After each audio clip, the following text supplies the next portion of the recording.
নমস্কার। আমার লিখিত পুস্তক আঁধারে আলো থেকে আমি একটি কবিতা এখন পাঠ করব।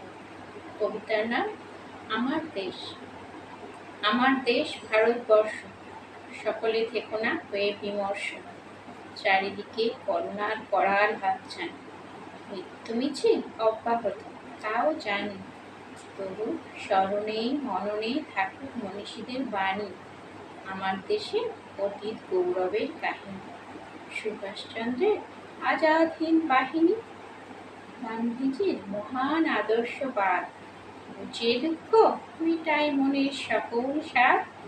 বিদ্যাসাগর, রবীন্দ্রনাথ, বঙ্কিমচন্দ্র, স্বামী বিবেকানন্দ সবার প্রাণে নিয়ে আসে মুক্তির আনন্দ। বিনয়, বাদল, দীনেশ, ক্ষুদিরাম বলি হয়েছে কত সত্য তাজা প্রাণ। আমরা আজও তাদের করি সম্মান, দেশের গর্ব, দশের গর্ব, গর্ব আমরা ভারতবাসী।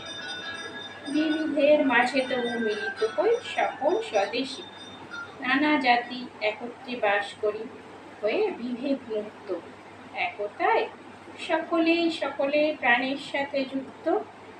উদার আকাশ, মুক্ত বাতাস, শিশিরে ধোয়া ঘাসে, প্রকৃতির উন্মুক্ত প্রাঙ্গণ পরে শিশুর দল হাসে। ভারত মাতা, আজও আমরা তোমার চরণ চুমি, আমার স্বদেশ ভারতবর্ষ মহান পুণ্যভূমি।